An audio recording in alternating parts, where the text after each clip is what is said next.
नमस्कार, जय जोहार। स्वागत है आप सभी का योगेंद्र ऑनलाइन क्लासेस में। करंट अफेयर्स छत्तीसगढ़ का टोटल 100 एमसीक्यूज हम लेकर आए हैं और ये काफ़ी इंपॉर्टेंट होने वाला है किसी भी एग्जाम्स के लिए। खास करके कल जब आप एडीओ एग्जाम दिलाएंगे तो उससे पहले इस वीडियो को जरूर देख के आइएगा। देख कर जाना है, आना नहीं है, देख कर जाना है, ठीक है। और अच्छे से एग्जाम दिलाकर वापस आना है। छत्तीसगढ़ करंट अफेयर्स 2025 सारे अलग अलग पॉइंट्स विविध के रूप में इसको डाल दिया गया है। ठीक, हम थोड़ा रफ्तार मेंटेन करके इसको पढ़ेंगे और आपको अगर रिवीजन करने का टाइम मिले तो 2 से 3 बार देख लेंगे, इसको याद रह जाएगा। छत्तीसगढ़ का पहला डिजिटल पंचायत जिला है। छत्तीसगढ़ का पहला डिजिटल पंचायत जिला रायगढ़, याद रख लेना, इंपॉर्टेंट है। रायगढ़ छत्तीसगढ़ का पहला डिजिटल पंचायत जिला है रायगढ़। प्रधानमंत्री ई बस सेवा हेतु केंद्र व राज्य का कितना एक्सपेंसेस है, शेयरिंग रेशियो कितना, एक्सपेंस शेयरिंग रेशियो। तो केंद्र का 60 और राज्य का 40%, याद रखना, ठीक है। राष्ट्रीय स्तर पर इसकी शुरुआत 16 अगस्त 2023 को ही हो गई थी, ठीक है। और अगर हमारा छत्तीसगढ़ में इसको कब स्वीकृति मिली तो मार्च 2024 में मिली।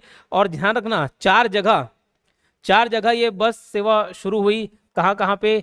रायपुर फेमस सिटी, बिलासपुर, फिर दुर्ग भिलाई और उसके बाद एक कोरबा।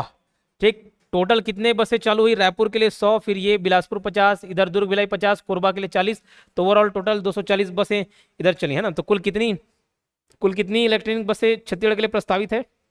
240, ध्यान रहेगा। चलिए, सरकार ने प्रॉपर्टी संबंधी धोखाधड़ी और टैक्स चोरी करने के लिए कौन सा ऐप लॉन्च किया है? सुगम ऐप।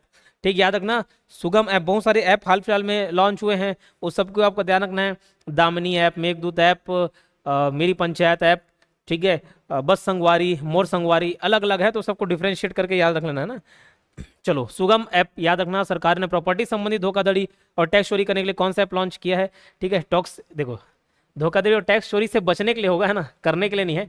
प्रॉपर्टी संबंधी धोखाधड़ी से बचने और टैक्स चोरी से बचने। ठीक, कौन सा ऐप लॉन्च किया है? सुगम ऐप है। चलो, प्रदेश के पहले सेमीकंडक्टर यूनिट की आधारशिला कहाँ रखी गई थी? नया रायपुर से, ठीक है। प्रदेश के पहले सेमीकंडक्टर यूनिट की आधारशिला कहाँ रखी गई? नवा रायपुर। छत्तीसगढ़ का पहला national institute of fashion technology, NIFT, national institute of fashion technology कहाँ पर स्थापित की जा रही है? तो ये नवा रायपुर में स्थापित की जा रही है। मैं हालांकि रिवीजन कराऊंगा आपको, रिवीजन कराते हुए आगे बढ़ूंगा। मोर संगवारी ऐप का उद्घाटन कब किया गया? देखो, 2 डेट मिलेंगे, 29 जुलाई के 29 नवंबर। 29 जुलाई, 29 नवंबर, दोनों को आप याद रखना। 29 जुलाई और 29 नवंबर।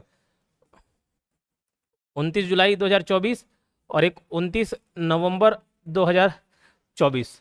तो 29 जुलाई वाला आपका मोर संगवारी ऐप, मोर संगवारी, और 29 नवंबर का बस संगवारी। ठीक, तो मोर संगवारी 29 जुलाई और बस संगवारी नवंबर को है, ठीक है, ध्यान रहेगा बात। तो मोर संगवारी 29 जुलाई, मैंने इसको ऐसे याद कर लिया है। देखो, 29 जुलाई 29 नवंबर तो ध्यान रह जाएगा, लेकिन कौन सा मोर और कौन सा बस? तो मोर बर्थडे कब पड़ते? जुलाई में पड़ते, ठीक है। 10 जुलाई को मेरा बर्थडे पड़ता है, वहां से रखना मोर संगवारी 29 जुलाई 2024 और 29 नवंबर को बस संगवारी ऐप चालू हुआ है। मोर संगवारी ऐप का संचालन कितने नगरीय निकायों में किया जा रहा है? तो ओवरऑल 64 नगरीय निकाय में किया जा रहा है, उसमें पूरे सभी 14 नगर निगम में ये संचालित है। ठीक, याद रहेगा। चलो, अगला क्वेश्चन, छत्तीसगढ़ का पहला फ्लोटिंग सोलर प्लांट कहाँ स्थित है? कोई मड़ौदा भिलाई में रहता होगा तो वो देखा भी होंगे, है ना। तो ये भिलाई में स्थित है। अगर जिला पूछा है तो दुर्ग जिला, भिलाई। मैत्री गार्डन के ठीक पीछे मड़ौदा जलाशय है, तो मड़ौदा वन जलाशय में ये भिलाई स्टील प्लांट द्वारा स्थापित पहला फ्लोटिंग सोलर प्लांट स्थापित है, याद रहेगा। इस 10 क्वेश्चन को मैं रिपीट करा देता हूँ। छत्तीसगढ़ का पहला डिजिटल पंचायत जिला है रायगढ़। प्रधानमंत्री ई बस सेवा हेतु केंद्र राज्य का परिव्यय कितना है? 60-40। प्रधानमंत्री ई बस सेवा हेतु छत्तीसगढ़ को कब स्वीकृति मिली है? तो ये मार्च 2024। कुल कितने इलेक्ट्रिक बसें छत्तीसगढ़ में प्रस्तावित है? 240। सरकार ने प्रॉपर्टी संबंधी धोखाधड़ी से बचने और टैक्स चोरी से बचने के लिए कौन सा ऐप लॉन्च किया है? सुगम ऐप। प्रदेश के पहले सेमीकंडक्टर यूनिट की आधारशिला कहाँ रखी गई है? नवा रायपुर। छत्तीसगढ़ का पहला NIFT, national institute of fashion technology कहाँ पर स्थापित की जा रही है? ये दुर्ग में, सॉरी रायपुर है, नवा रायपुर में। मोर संगवारी ऐप का उद्घाटन 29 जुलाई 2024 को किया गया और 29 नवंबर को बस संगवारी ऐप है। मोर संगवारी ऐप का संचालन कितने नगरीय निकायों में किया जा रहा है? 64 में। छत्तीसगढ़ का पहला फ्लोटिंग सोलर प्लांट कहाँ? भिलाई में। ठीक, चलो, बस संगवारी ऐप कब लॉन्च किया गया है? 29 नवंबर 2024 को। 1 अप्रैल 2025 से मनरेगा मजदूरी दर हुई है, ये ध्यान रखना। मनरेगा मजदूरी दर जो है वो पूछा जा सकता है आपसे, लेकिन कौन से वित्तीय वर्ष के लिए पूछा जा रहा है उसको आप ध्यान रखना, कि 23-24 है, कि 24-25 है, कि 25 के बाद के लिए पूछा जा रहा है। तो 1 अप्रैल 2025 से मनरेगा मजदूरी दर 261 रुपये हो गया। बोले सर हम तो 223 पढ़े, बिल्कुल सही पढ़े हो, लेकिन ये 24-25 के लिए था। अब यहाँ से 18 रुपये बढ़ गया है, और 18 डिवाइड बाई 243 इंटू 100 करोगे तो ये परसेंट लगभग 7.4 समथिंग % आएगा, ठीक है। 7.4% की वृद्धि हुई है। तो 1 अप्रैल 2025 से मनरेगा मजदूरी दर कितनी हुई? 261 रुपये। ठीक, और कितना रुपए ग्रोथ हुआ? 18 रुपये। कितने परसेंट? 7.4%। खनिज उत्पादन 2024-25 में छत्तीसगढ़ का स्थान कितना है? सेकंड रैंक है। फर्स्ट रैंक उड़ीसा का है। और खनिज उत्पादन 2024-25 में छत्तीसगढ़ का स्थान कौन सा है? दूसरा है। पहले में आपका उड़ीसा मिलेगा आपको देखने के लिए। ठीक है, और राज्य में कितने प्रकार के खनिज का उत्पादन किया जा रहा है? तो 28 प्रकार, इतना आप ध्यान रखें। चलो, खनिज राजस्व संग्रह में शीर्ष जिला, अगर हम छत्तीसगढ़, ये तो ओवरऑल इंडिया की बात कर रहे हैं, अगर छत्तीसगढ़ में देखें तो शीर्ष जिला कौन है? दंतेवाड़ा। ठीक है, दंतेवाड़ा लोहा इसके लिए जो फेमस है।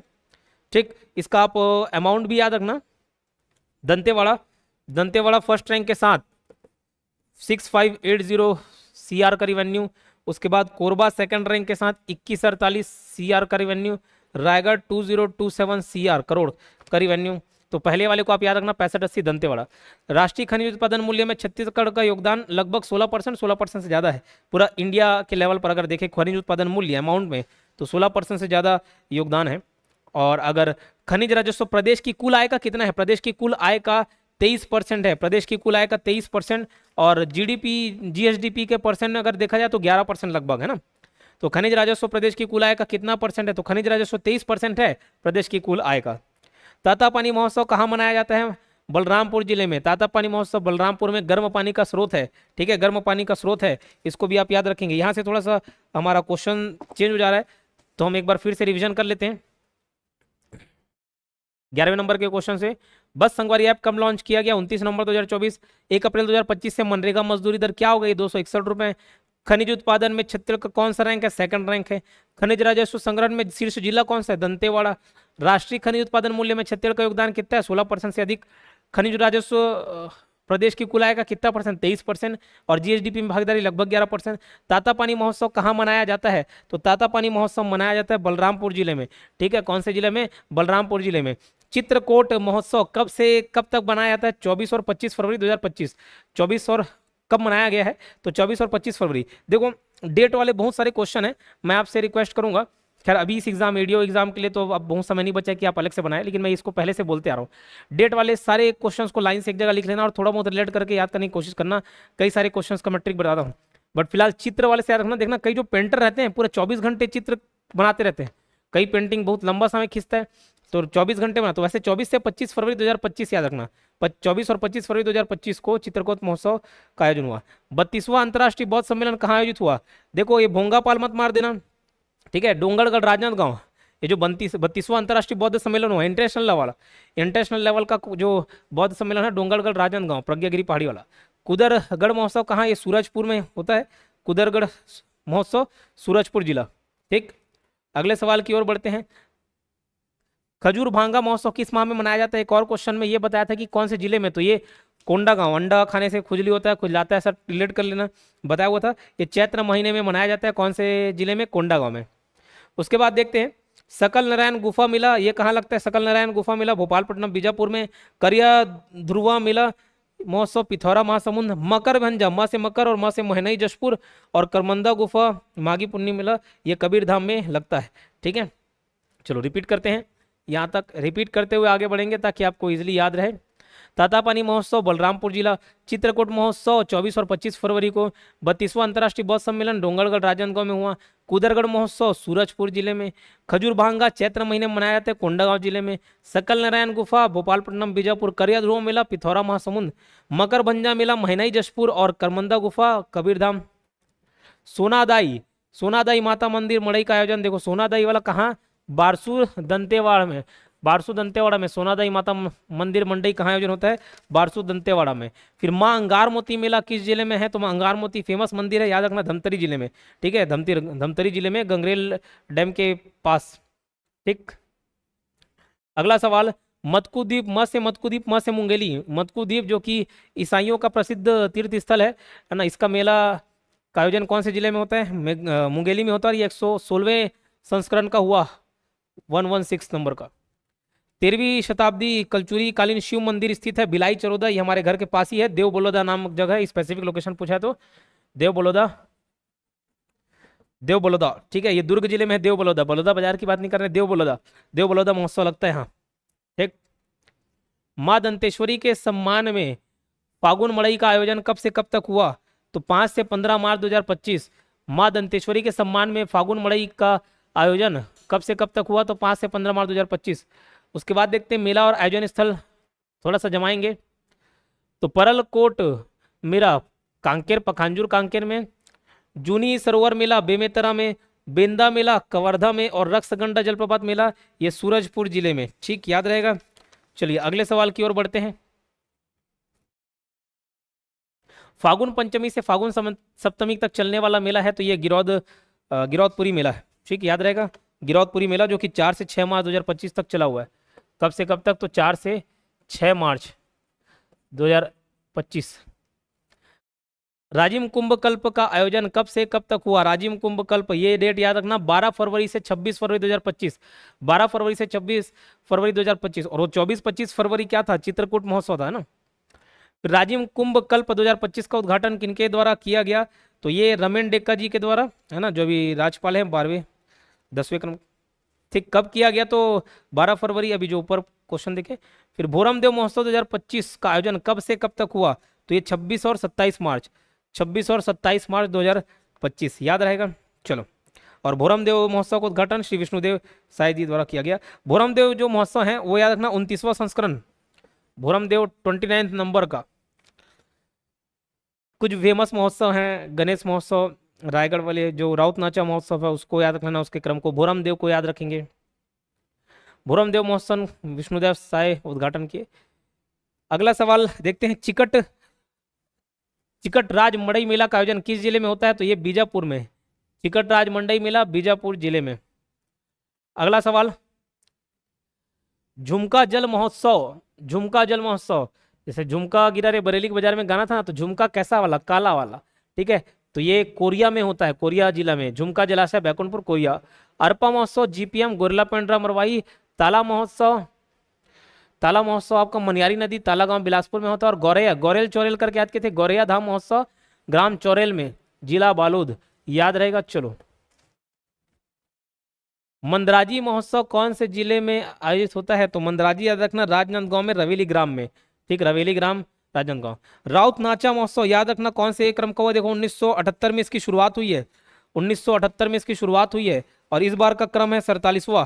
ठीक है, 47 नंबर का ये क्रम है। ठीक, 1978 में राउत नाचा महोत्सव की शुरुआत हुई और ये 47 नंबर का है ये आयोजन। अगला सवाल, आमा खाई या आमा अख्तई त्योहार कहाँ मनाया जाता है? बस्तर में। अगला सवाल जमाने को दिया है, रामाराम मेला सुकमा, इंपॉर्टेंट है रामाराम। कर्णेश्वर उत्सव ये सिरपुर महासमुंद में। शिवनारायण मेला महोत्सव ये जांजगीर चांपा में। और पाली महोत्सव कोरबा में, केराझरिया पाली कोरबा, याद रहेगा। चलो अगला सवाल, सरहुल पर्व कौन सी जनजाति द्वारा मनाई जाती है? कई बार रिपीट हो चुका है, उराव। कुरुद दशहरा महोत्सव कौन से जिले में मनाया था? ये धमतरी वाला कुरुद है, कुरुद दशहरा महोत्सव धमतरी वाला कुरुद। ठीक, अगले सवाल की ओर बढ़ते हैं। छत्तीसगढ़ राज्योत्सव इस समय देखो 1 नवंबर से नहीं चला है। छत्तीसगढ़ राज्योत्सव 2024 का आयोजन कब से कब तक हुआ? तो 4 से 6 नवंबर 2024, 4 से 6 नवंबर 2024, ये 24वें क्रम का था।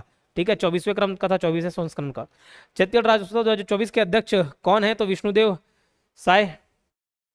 छत्तीसगढ़ राज्योत्सव 2024 का थीम क्या था? तो अमृतकाल छत्तीसगढ़ विजन @2047।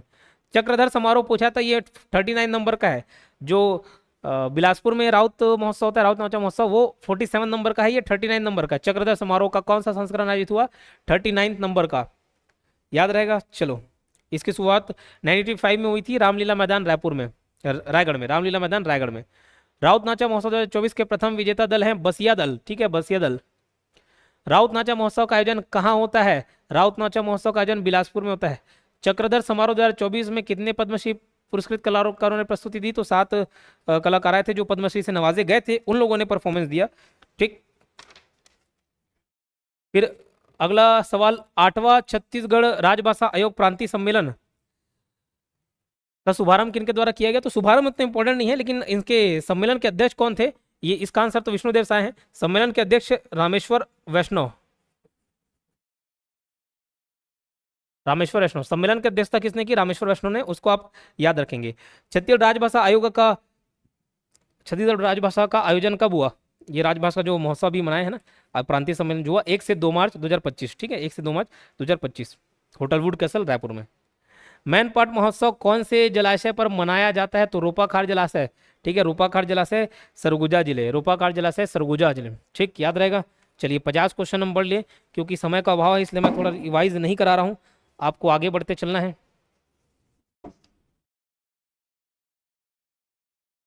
किस जिले के पुलिस द्वारा गुमशुदा लोगों को उनके परिवार से मिलाने के लिए ऑपरेशन विश्वास चलाया गया? तो ये देखो, लोग घूम जाएंगे कहाँ पे, बाजार में, तो बलौदा बाजार। किस जिले के पुलिस द्वारा गुमशुदा लोगों को उनके परिवार से मिलाने के लिए ऑपरेशन विश्वास चलाया गया? तो बलौदा बाजार में। ऑपरेशन जल शक्ति कौन से जिला सीमा क्षेत्रों में चलाया गया नक्सल ऑपरेशन है? तो ये बीजापुर और नारायणपुर, बीजापुर नारायणपुर, याद रखना, बीजापुर नारायणपुर। ऑपरेशन जल शक्ति कौन से जिला सीमा क्षेत्रों में? तो 2 जिला सीमा क्षेत्रों में, बीजापुर नारायणपुर में, ठीक है। गुमशुदा वाला बलौदा बाजार के पुलिस ने चालू किया, और ऑपरेशन जल शक्ति बीजापुर नारायणपुर। जसपुर जिले में मवेशी तस्करी को रोकने के लिए चलाए जाने वाला पुलिस अभियान कौन सा है? तो ऑपरेशन शंखनाद। मानसून या बरसात के मौसम में जंगल क्षेत्र में चलाया गया नक्सल ऑपरेशन, कितना कठिन होता है बरसात के समय में ऑपरेशन चलाना, ठीक, तो उसका नाम ऑपरेशन मानसून ही रखे। अगला सवाल, पोर्ट लइका अभियान किस जिले में चलाया जा रहा है? तो राजनांदगांव, याद रखना, पोर्ट लइका अभियान। तो कैसे याद रखना, देखो भैया, मोठ से याद करना, राजा के बेटे एकदम मोटे मोटे रहते हैं, मोठ है नहीं, तो मोठ से पोर्ट याद कर लेना। तो पोर्ट लइका अभियान किस जिले में चलाया जा रहा है? राजनांदगांव। गुमशुदा वाला बलौदा बाजार, बाजार में गुम हो जाते हैं, ठीक है। चलिए, रायपुर पुलिस द्वारा नशे के विरुद्ध जागरूकता अभियान है, तो देखो ये है हेलो जिंदगी, हेलो जिंदगी, ठीक, याद रखना, हेलो जिंदगी। अच्छा, आगे बढ़ने से पहले सेशन को तुरंत लाइक कर दें, सेशन लाइक कर दें, और ये कैसा लगा आप कमेंट बॉक्स में जरूर बताएं, ठीक है। सुरक्षित पारा सुरक्षित लइका अमन अभियान किसके द्वारा चलाया जा रहा है? तो ये यूनिसेफ छत्तीसगढ़ और उच्च शिक्षा विभाग कंबाइन चला रहे लोग मिलकर। छत्तीसगढ़ पुलिस द्वारा लापता बच्चों की खोजबीन के लिए चलाया जा रहा अपराध ऑपरेशन है ऑपरेशन मुस्कान, ठीक है, ऑपरेशन मुस्कान। अगला सवाल, राष्ट्रीय नागरिक सुरक्षा मॉक ड्रिल कब की गई? अभी देखो हाल फिलहाल पहलगाम हमला हुआ था 22 अप्रैल 2025 को, ठीक। फिर जब युद्ध की घोषणा की गई, इसे ऑफिशियली राष्ट्रपति द्वारा तो नहीं की गई, लेकिन ऑपरेशन सिंदूर लॉन्च किया गया, और इसी दौरान युद्ध के अंदेशों को देखते हुए मॉक ड्रिल का आयोजन हुआ था, है ना। तो ये 7 मई 2025 को हुआ मॉक ड्रिल, और भारत के 244 जिलों में ये मॉक ड्रिल हुआ, जिसमें एक दुर्ग भिलाई क्षेत्र भी शामिल था, यहाँ भी मॉक ड्रिल किया गया है ना, तो वो भी पूछा जा सकता है। 7 मई 2025 राष्ट्रीय नागरिक सुरक्षा मॉक ड्रिल ऑपरेशन का नाम क्या था? तो ऑपरेशन अभ्यास, ठीक है, ऑपरेशन अभ्यास, ऑपरेशन अभ्यास। अलग अलग सेगमेंट से लिए गए क्वेश्चंस थे, जो बच गए वो सब करा दिए जा रहे हैं। कुछ रिपोर्ट से रिलेटेड भी क्वेश्चंस हैं, उनको भी हम देख लेते हैं। पंचायत उन्नति सूचकांक PAI, पंचायत उन्नति सूचकांक 2025 की प्रकाशन तिथि है 9 अप्रैल 2025। इसमें देखो पंचायत उन्नति सूचकांक में अलग अलग ग्राम पंचायतों को स्कोर मिला हुआ है, तो सबसे हाईएस्ट स्कोर शिवपुर वाले को याद रखना 73.15, बाकी को एक बार रीड कर लेना, ठीक है। 5 टॉप मोस्ट जो ग्राम पंचायत शिवपुर, सांकरा, कसौनौल, चिपली और एक हरदी भाटा, हरदी भाटा का 70.77 है, 70.77। ये हरदी भाटा पहले भी चर्चे में आया हुआ है, बट फिलहाल अभी सबसे जो ज़्यादा स्कोर मिला हुआ है शिवपुर 73.15, इसको आप ध्यान रखेंगे। पंचायत उन्नति सूचकांक PAI का क्या उद्देश्य है? तो इसका उद्देश्य है ग्राम पंचायत के विकासात्मक प्रदर्शन का मूल्यांकन करना, उसको इवेल्युएट करना और सतत विकास लक्ष्यों को SDGs की प्राप्ति में योगदान, ठीक, A और B दोनों। छत्तीसगढ़ में कितने विकास खंडों को उनका भूजल सर्वेक्षण किया गया? ठीक है, तो याद रखना इसमें 5, ये सर्वेक्षण के बाद 5 संकटकालीन क्षेत्र हैं, ठीक है, 5 संकटकालीन क्षेत्र हैं। कितने में भूजल सर्वेक्षण हुआ? तो जितने भी विकास खंड 146 सभी में किया गया, ठीक। और टोटल कितने क्षेत्र बता रहा हूँ? 5। तो 5 में से 3 तो बेमेतरा में ही है, 3 आपका बेमेतरा है, बेमेतरा जिला का बेमेतरा विकास खंड,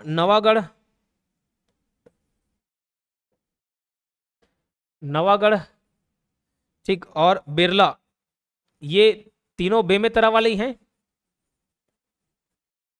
सर्वाधिक। उसके अलावा एक गुरूर बालोद में, गुरूर विकासखंड बालोद जिला का, और एक धरसीवा रायपुर का, धरसीवा रायपुर। ये टोटल 5 विकासखंड संकटकालीन स्थिति में है, ठीक है। तो बेमेतरा के कितने विकासखंड संकटकालीन हैं? तो 3। भूजल सर्वेक्षण रिपोर्ट 2025 के अनुसार संकटकालीन विकास खंड में देखो धरसीवा और गुरूर भी शामिल है। फिर इंडिया जस्टिस रिपोर्ट 2025 में छत्तीसगढ़ का प्रदर्शन, ये इंपॉर्टेंट है। तो अगर टोटल 18 राज्य में जो बड़े और मध्यम आकार के राज्य के श्रेणी में आते हैं, बड़े और मध्यम आकार के श्रेणी में, उस 18 राज्यों में छत्तीसगढ़ का कौन सा रैंक है? 6वां रैंक है, 6वां रैंक है। और 4 अलग अलग स्तंभों में 4 अलग अलग क्षेत्र में ये स्थान जज किया था, रैंकिंग दिया आता है, तो उसको भी रखना। पुलिस का रैंक 4, न्यायपालिका वाला 8 है, कारागार 13 है, और विधिक सहायता सहायता से 7 याद करना। विधिक सहायता में 7th रैंक है, पुलिस में 4th रैंक, न्यायपालिका में 8, कारागार में 13 और विधिक सहायता में 7th रैंक। ठीक, आगे बढ़ते हैं। इंडिया जस्टिस रिपोर्ट 2025 में शीर्ष प्रदर्शनी राज्य रहा है, तो ये कर्नाटक है ना। छत्तीसगढ़ का रैंक कौन सा है? 6वां। छत्तीसगढ़ का, ये कर्नाटक है फर्स्ट रैंक, छत्तीसगढ़ का कौन सा रैंक है? 6वां है। नीति आयोग सतत विकास लक्ष्य सूचकांक 2023-24 का कौन सा संस्करण हुआ? तो ये देखो, पहला संस्करण 2028 में हुआ, और 23-24 वाला आपका चौथा 4th नंबर का संस्करण है। ठीक है, इसमें छत्तीसगढ़ का रैंक अखिल भारतीय स्तर पर छत्तीसगढ़ का 16th रैंक है, और छत्तीसगढ़ का स्कोर कितना रहा? तो 67। छत्तीसगढ़ का स्कोर कितना रहा? 67। तो ये चौथा संस्करण नीति आयोग सतत विकास लक्ष्य सूचकांक 2023-24 में छत्तीसगढ़ का स्कोर क्या है? 67। ये 4th रैंक और 67, और रैंक मार्क्स तो 67 है, स्कोर 67 है, रैंक 16th है। एचडीजी इंडेक्स में अखिल भारतीय स्तर पर छत्तीसगढ़ का कौन सा स्थान है? बताया 16th नंबर का स्थान है।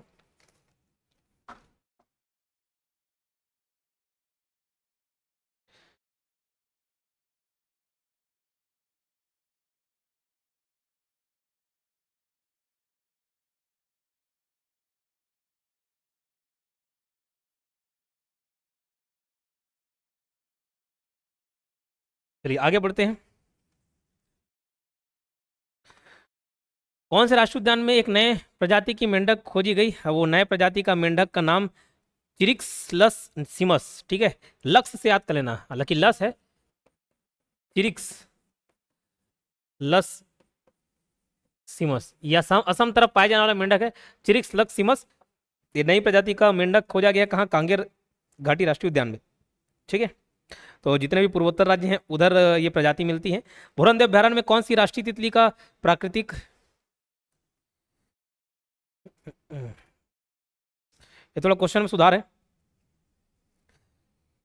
अभी नहीं, देखो भूरनदेव अभ्यारण्य में तितलियों की कितनी प्रजाति, ये थोड़ा क्वेश्चन सुधार लेंगे। अभी चलो मैं डायरेक्ट आंसर बता देता हूँ वो सब सुधारने का टाइम नहीं। 6 नई प्रजातियों का, 6 नई प्रजाति तितली की 6 नई प्रजाति मिली हैं। तो पहले भूरमदेव में 116 तितलियों की प्रजाति थी, अब कितनी हो गई है? बढ़ के +6 होके 122 हो गई है। ठीक है, चलो। भूरमदेव अभ्यारण्य में कौन सी राष्ट्रीय तितली का प्राकृतिक सहवास है? वो क्वेश्चन रिपीट हो गया। तो ऑरेंज ऑकलिफ, ये पुराने पिछले बीते कुछ सालों में चर्चा में आया है, ऑरेंज ऑकलिफ, इसको आप याद रखना। ठीक है, चलिए।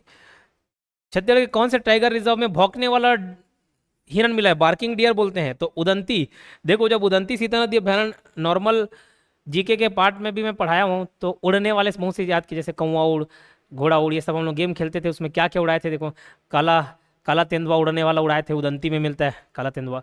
ठीक है, ब्लैक पैंथर, काला तेंदुआ हो गया।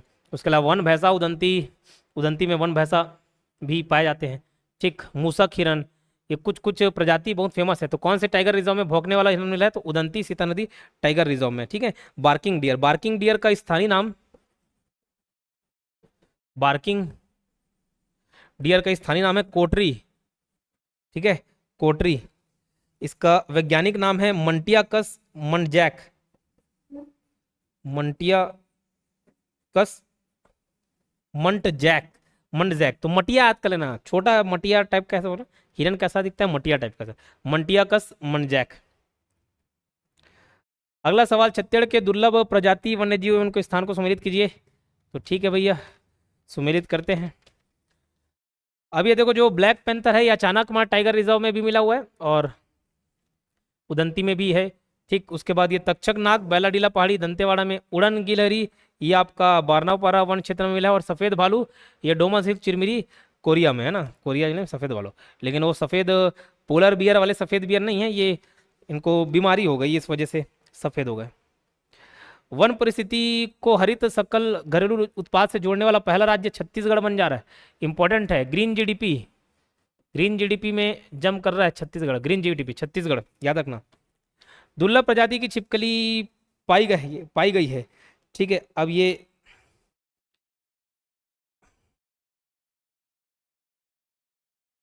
प्रजाति का नाम लिख लेंगे आप,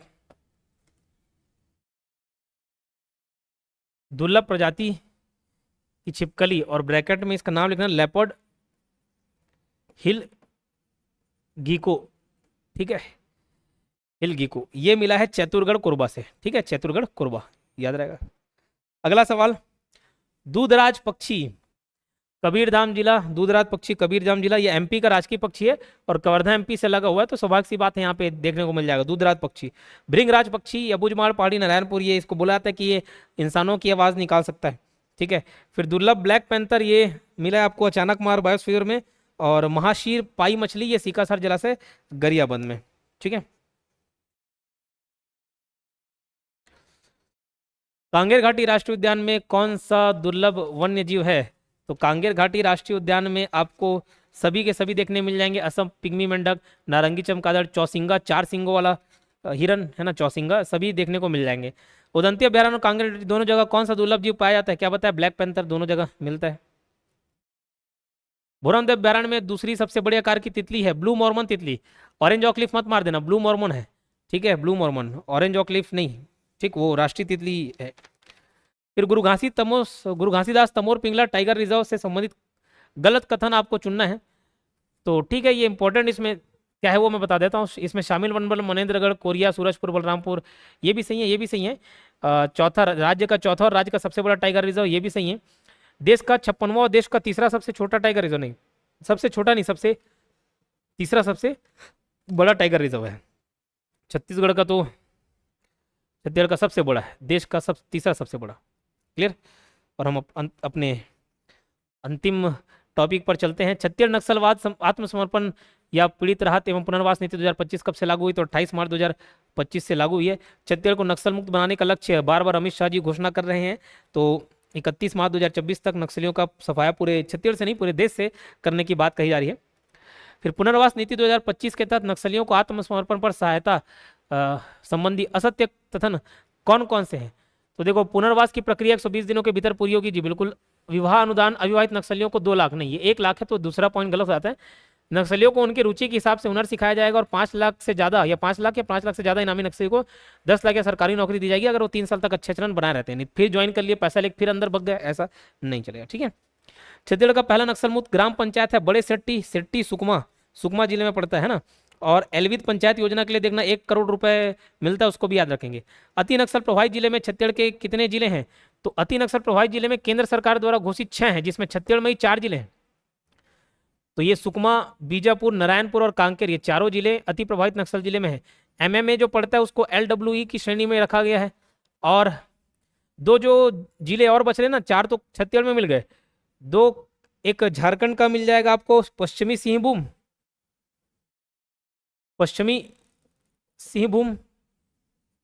सिंहभूमि, और दूसरा आपका महाराष्ट्र का गढ़चिरौली मिलेगा, गढ़चिरौली, ठीक। चलिए अगले सवाल की ओर बढ़ते हैं। केंद्र सरकार ने अप्रैल 2025 में छत्तीसगढ़ के कितने जिलों को नक्सल मुक्त घोषित किया है? तो राजनांदगांव, केसीजी और कबीरधाम, ये तीनों को।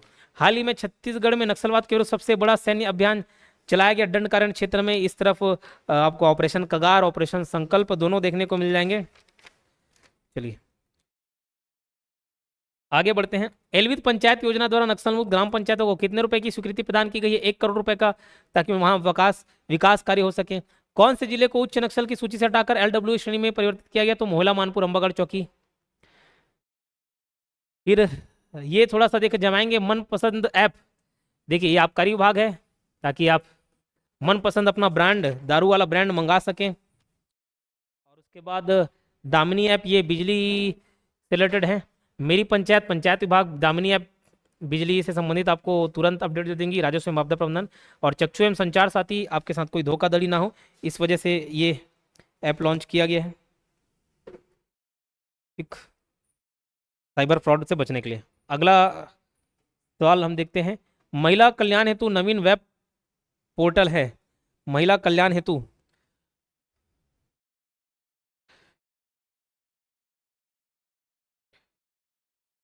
तो ये टोटल सभी पोर्टल महिला कल्याण संबंधी है। पीड़ित महिलाओं के लिए डिजिटल शिकायत पोर्टल, बाल विवाह मुक्त छत्तीसगढ़ पोर्टल और इंफ्रा पोर्टल, यानी कि सभी इसमें सही है। उसके बाद नेक्स्ट, दलित, आदिवासी और पिछड़े वर्ग का जीवन आसान व समृद्ध बनाने हेतु पोर्टल बनाया गया है। ये पीएम स्वराज पोर्टल। ठीक है, पीएम स्वराज पोर्टल, इसका फुल फॉर्म आप लिख लेंगे पीएम स्वराज पोर्टल का। प्रधानमंत्री, पीएम से तो प्रधानमंत्री, स्वराज में सामाजिक सामाजिक उत्थान और रोजगार, सामाजिक उत्थान और रोजगार आधारित जन कल्याण, रोजगार आधारित जन कल्याण। ठीक। आम जनता के मंत्रालय प्रवेश की प्रक्रिया को सरल और सहज बनाने के लिए स्वागतम पोर्टल की स्थापना की गई है, स्वागतम पोर्टल बनाया गया है। ये टोटल 100 क्वेश्चन, इसको करके जाइएगा। All the very best. Session को लाइक जरूर करना। किसी प्रकार को कोई डाउट हो तो कमेंट बॉक्स में बताइएगा। मिलते हैं नेक्स्ट वीडियो में। धन्यवाद।